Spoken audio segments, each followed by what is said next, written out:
Bienvenue dans cette nouvelle vidéo consacrée à l'école des enfants pendant notre voyage.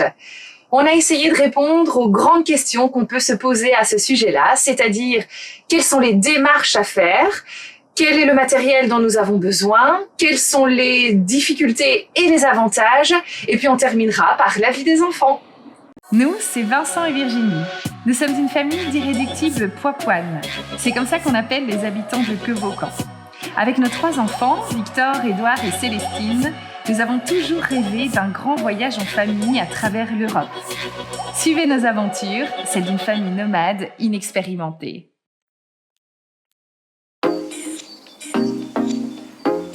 Une des questions qui revient souvent par rapport à notre projet et notre voyage, c'est l'école pour les enfants.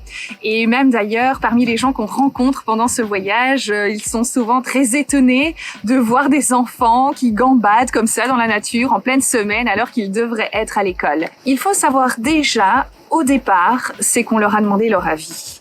Avant de prendre la décision de partir, on leur a posé la question. Est-ce qu'ils étaient d'accord de faire ce voyage et donc de ne pas aller à l'école pendant 1 an? Célestine, c'était moyen. Elle adore l'école, vraiment. Pour elle, c'est très très important. Elle adore ses institutrices, ses camarades d'école.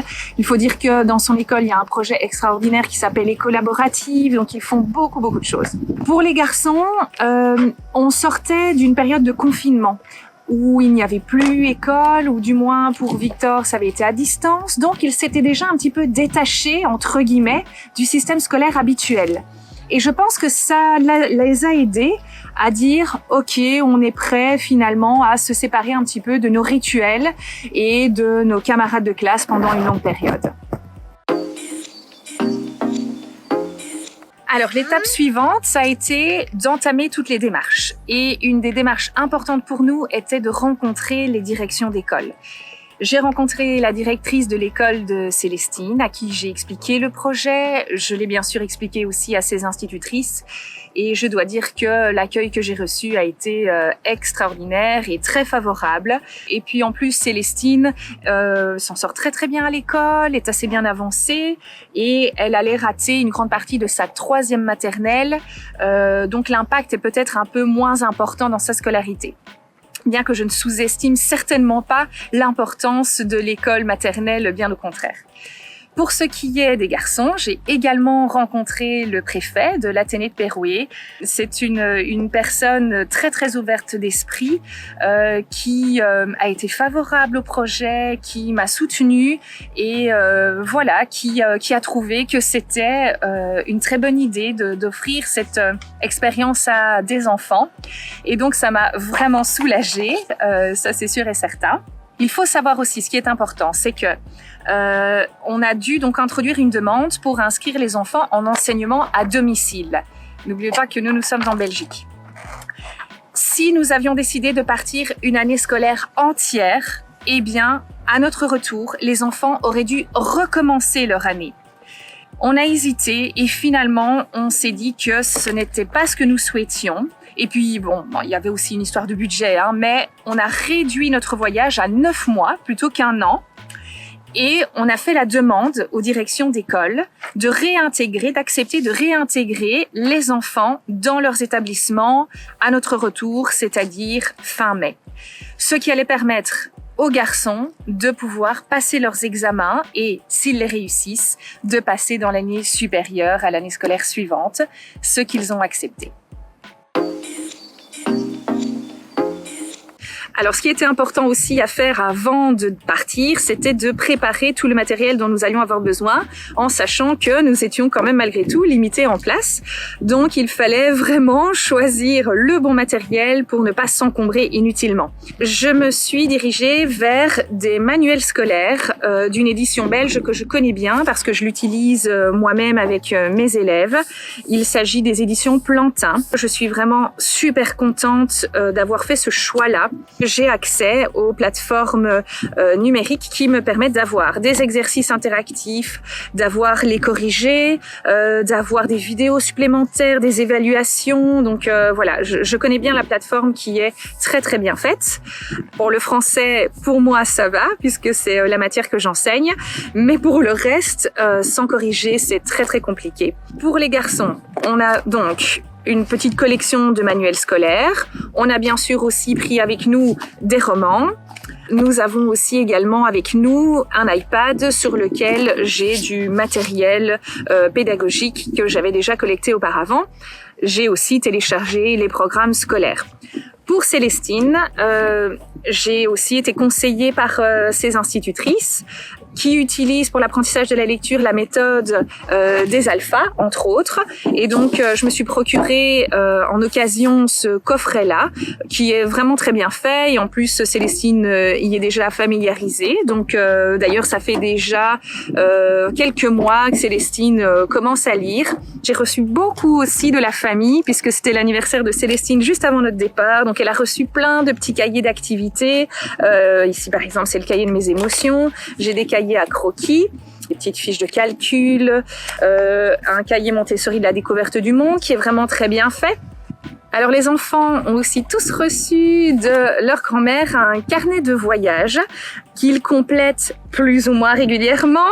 Donc ils doivent compléter chaque semaine l'endroit où ils sont, quelques informations sur les villes, les villages, ce qu'ils ont aimé, ce qu'ils n'ont pas aimé. Et puis c'est vraiment sous la forme presque d'un journal intime. Donc ils complètent chaque jour ce qu'ils ont fait, ce qu'ils ont apprécié. Donc ça c'est vraiment très très précieux parce que effectivement on a pris du matériel scolaire avec nous, peut-être pour nous rassurer aussi beaucoup, mais le voyage en soi est un apprentissage, que ce soit sur la géographie, sur l'histoire, sur les sciences. Bien sûr, tout est prétexte aussi à l'enseignement. On achète des cartes postales à envoyer aux familles, il faut rédiger le texte, voilà une petite activité de français. On apprend les langues également. Donc, le but, bien sûr, c'est de se tenir à jour, de maintenir une certaine cadence dans les apprentissages, mais aussi de profiter du voyage parce que les enquêtes le confirment, c'est en expérimentant, en découvrant par soi-même que l'on retient le mieux. Quelles sont les difficultés que l'on rencontre quand on donne cours à ces 3 enfants pendant un long voyage ? La première difficulté, pour moi, est de gérer les 3 niveaux fort différents des enfants. Célestine, elle est en 3e maternelle, en plein apprentissage de la lecture. Édouard, il rentre en 1re secondaire, donc ça comporte quand même pas mal de changements par rapport au primaire. Et puis Victor, lui, il est en 3e secondaire en option sciences fortes. Il est plus autonome, mais les matières sont aussi plus compliquées. Choisir, c'est renoncer. C'est la 2e difficulté. Avant de partir, j'ai pris le temps de me renseigner, de choisir le matériel qu'on allait prendre avec nous, qui nous permettrait d'être le plus autonome possible. Forcément, on en a laissé de côté aussi. Ça ne sert à rien de s'encombrer. Et puis, il faut aussi déculpabiliser à un moment donné. Ne pas oublier qu'à côté des apprentissages scolaires, le voyage en lui-même va apprendre tellement à nos enfants. La 3e et dernière difficulté, c'est de réussir à organiser nos journées convenablement pour intercaler des moments où on se pose, où on peut travailler, apprendre avec les enfants, sans pour autant empiéter sur l'objectif premier de notre voyage, les visites, les activités qu'on a envie de faire, et puis bien sûr les tâches aussi du quotidien. Quels sont les avantages de donner cours soi-même à ces 3 enfants pendant un long voyage ?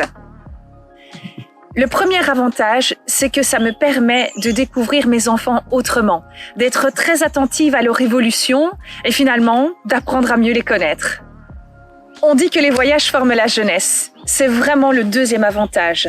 Voyager avec des enfants, c'est apprendre tous les jours des choses différentes. On est ensemble, on observe, on découvre, on se questionne, c'est vraiment formidable. Le 3e et dernier avantage, c'est par rapport à l'autonomie et à la motivation. Je trouve que depuis le début du voyage, les enfants sont de plus en plus autonomes et ils sont vraiment très très attentifs à tout ce qu'ils peuvent apprendre. Ils sont motivés à travailler, ils posent beaucoup de questions, ils sont curieux, ils ne rechignent jamais quand c'est le moment de travailler. C'est difficile d'être concentré à 100% quand on travaille parce qu'il y a plein de distractions autour de nous. On veut toujours aller faire quelque chose d'autre. Mais ce qui est cool, c'est qu'on peut avancer à son rythme dans chaque matière. S'il y en a une qui est plus facile ou une qu'on trouve plus compliquée. Et ça, je trouve que ça me correspond bien. J'aime bien qu'on est dans la nature et qu'on travaille beaucoup en sciences et que j'aime bien l'école.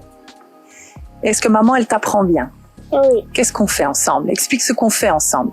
On fait sciences, on fait les cahiers de tout le monde à mon anniversaire.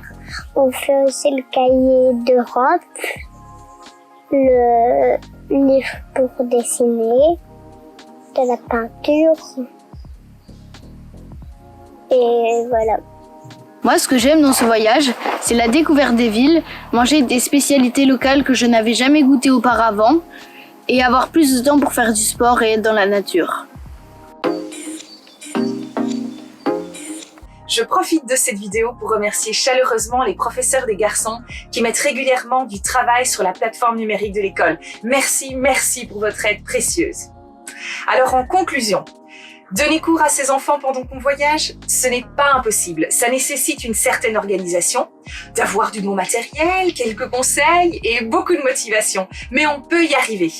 Voyager, c'est apprendre autrement. Et je suis certaine que cette expérience nous apportera beaucoup, autant aux enfants qu'à nous.